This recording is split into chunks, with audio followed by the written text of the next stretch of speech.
નમસ્તે મિત્રો, સ્વાગત છે તમારા શિક્ષણની જાણકારી અંદર. વિડીયો મહત્ત્વની માહિતી જોવા માટે આ વિડીયો અંત સુધી જોતા રહો. નમસ્તે મિત્રો, સ્વાગત છે તમારા શિક્ષણની જાણકારી અંદર. તો હવે આપણે એક ઉપયોગી માહિતી જોઈશું. માહિતી આ મુજબ છે, તમે સાંભળી શકો તેમ દશા માતાના વ્રત અને તેની पूजा विधि.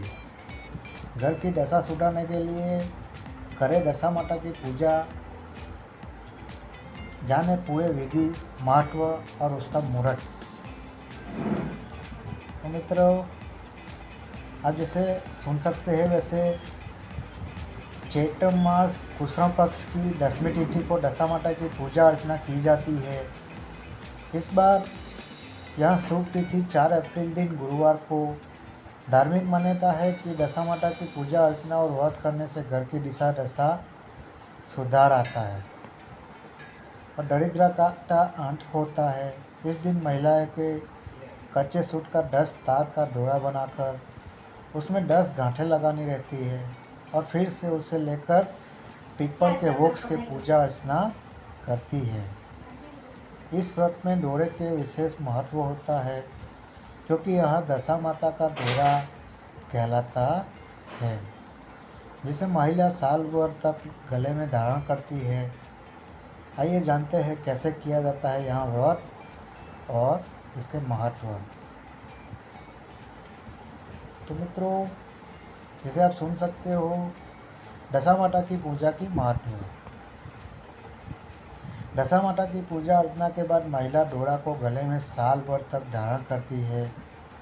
मान्यता है कि ऐसा करने से सभी परेशानियों से मुक्ति मिलती है और घर के सदस्यों की उन्नति होती है. लेकिन अगर आप साल भर तक इसको धारण नहीं कर सकते तो वैशाख महीने के शुक्ल पक्ष में कोई भी अच्छा दिन देखकर माता के चरणों में अर्पित कर सकते हैं. इस व्रत में साफ ध्यान रखना पड़ता है और घरेलू सामान व झाड़ू खरीदने का विशेष महत्व होता है. पौराणिक ग्रंथों के अनुसार यह व्रत सभी तरह की परेशानियों से बचाता है. तो उसकी पूजा विधि कैसे की जाती है? और दशा माता के व्रत में कच्चे सूत का 10 तार का डोरा लेकर उसमें 10 गांठें लगाई जाती है.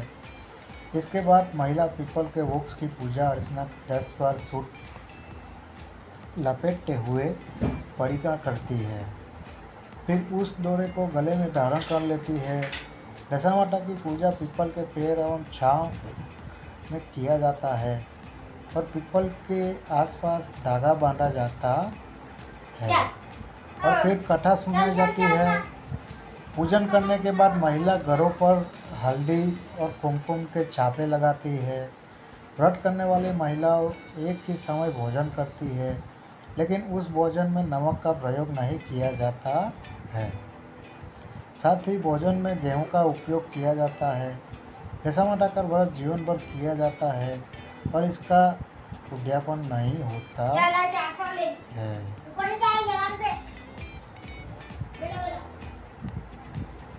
तो मित्रों, यही थी दशा माता की पूजा की विधि और इसका उद्देश्य. तो आभार मित्रों ये वीडियो जानने के लिए. नमस्ते मित्रों, स्वागत છે. तो આપણે દશા માતાની કથા વિશે જોઈશું. તો કથા મિત્રો આ મુજબ છે. ये मुजब है, एक राजा था जिसका नाम नल था और उनकी रानी का नाम दमयंती था. वह बड़े प्रेम से राज्य करता था. एक दिन एक ब्राह्मणी पानी अपने पास आई. उस ब्राह्मणी रानी के पास आई. उसने गले में पीला डोरा बांधा था.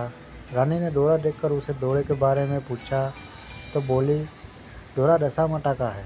पहनने के सुख संपत्ति अन्न धन घर में आता है. उसने रानी को भी एक डोरा दिया.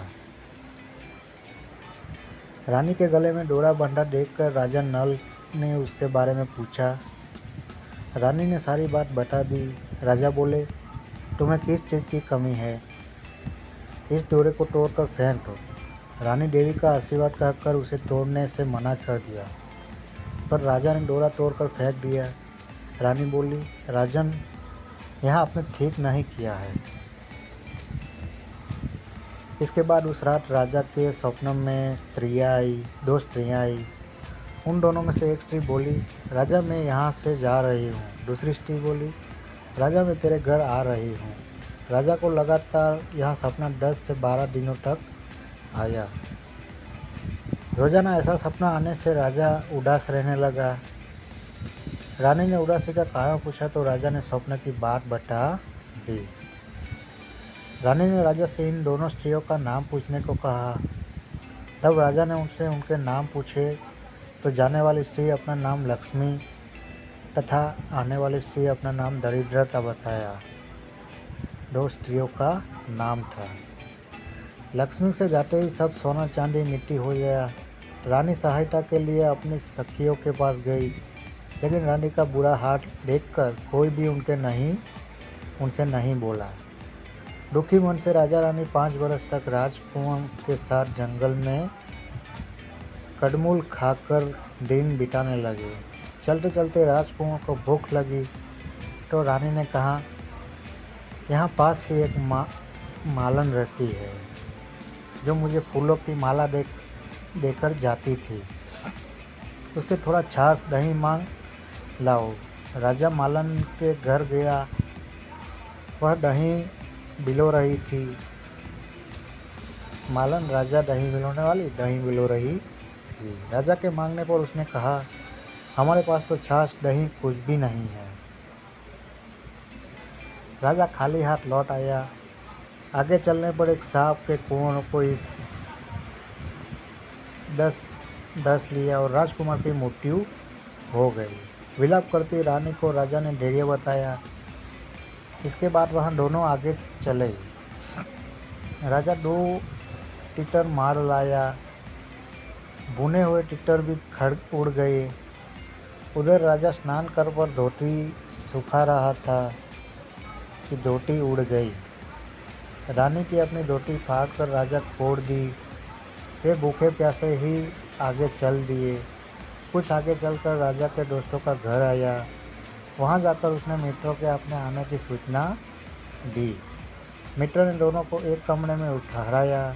वह मित्र ने लोहे के औजार आदि रखे हुए थे। देवयोग से वे सारे औजार धरती में समा गए। चोरी का दोष लगने पर कारण वे दोनों रातों रात वहाँ से भाग गए। आगे चलकर राजा की बहन का घर आया। बहन ने अपने एक पुराने महल में राजा और रानी के रहने की व्यवस्था कर डाली। सोने का थाल में उन्हें भोजन भेजा। हर थाली मिट्टी की बदल गई। राजा बड़ा लज्जित हुआ। थाल को वहीं गाड़ कर दोनों फिर चल पड़े। आगे चलकर एक साहूकार का घर आया। वहाँ साहूकार राजा के राज्य में व्यापार करने के लिए जाता था। साहूकार ने भी राजा को ठहरने के लिए पुरानी हवेली में सारी व्यवस्था कर दी।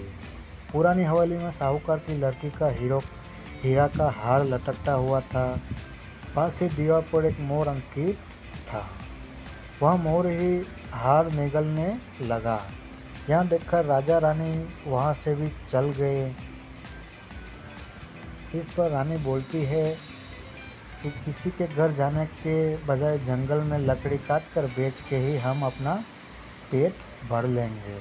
रानी की बात से राजा सहमत हो गया। दोनों एक सूखे बगीचे में पहुँचे।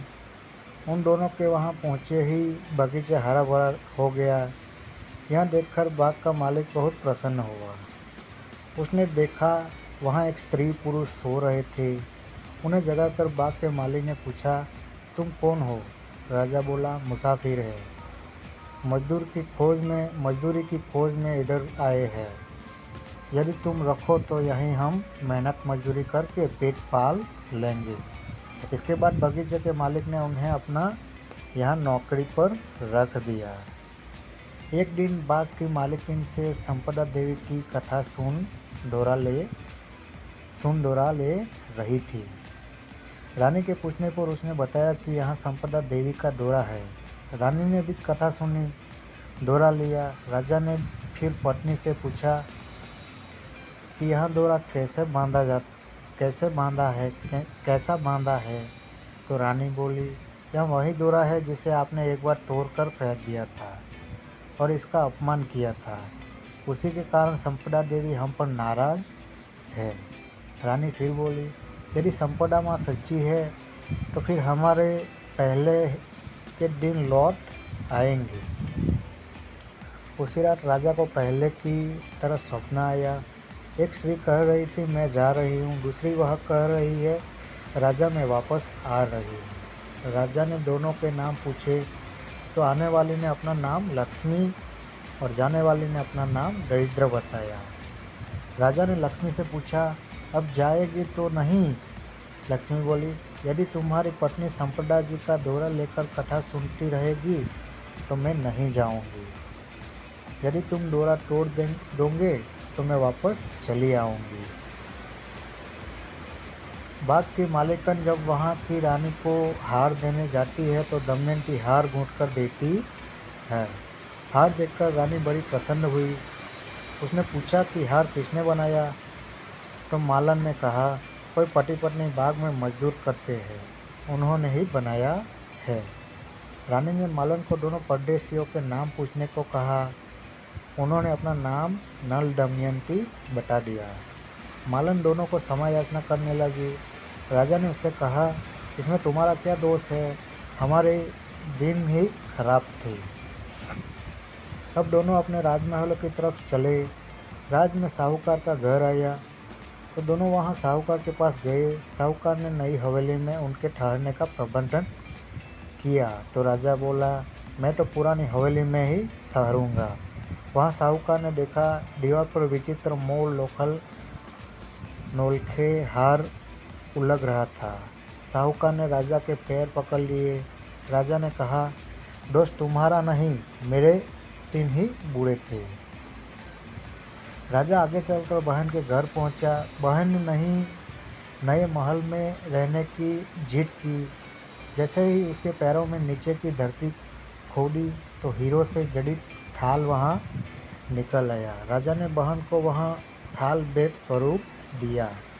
राजा आगे चल मित्र के घर पहुंचे तो उसने नए मकान में ठहरने की व्यवस्था कर दी, पर राजा पुराने कमरे में ही ठहरने का ठहरा। वहीं मित्र के लोहे के औजार मिल गए। आगे चले तो नदी किनारे जहाँ राजा की धोती उड़ गई थी वहाँ एक वृक्ष से लटकी हुई थी। वहाँ नहा धोकर धोती पहनने का राजा आगे चला तो देखा कि कुंवर खेल रहा है। माँ बाप को देखकर उसने उनके पैर छुए। नगर में पहुंचकर राजा की मालन दूध लेकर आई तो राजा बोला, आज दूध लेकर आ रही हो? उस दिन छाछ के लिए मना कर दिया था। रानी ने राजा से कहा, वह तो तुम्हारे बुरे दिन को प्रभाव था। इसके बाद दोनों वहां से अपने महल की तरफ गए। रानी की सखियां धन धान्य से भरे थाल लिए गीता गाती आई। नौकर चाकर सब पहले के समान ही आ गए। दशा माता के दौरे के प्रभाव से ही उनके यहाँ सब प्राप्त हुआ। इसीलिए सभी को श्रद्धापूर्वक माँ दशा माता की पूजा करनी चाहिए और स्त्रियों को भी कथा पूजन करना चाहिए। तो यही था मित्रों दशा माता की व्रत की कथा। बोले दशा माता की जय। आभार मित्रों यही वीडियो देखने के लिए शिक्षण की जानकारी के अंदर। तो आभार मित्रों आ उपयोगी माहिती જોવા બદલ।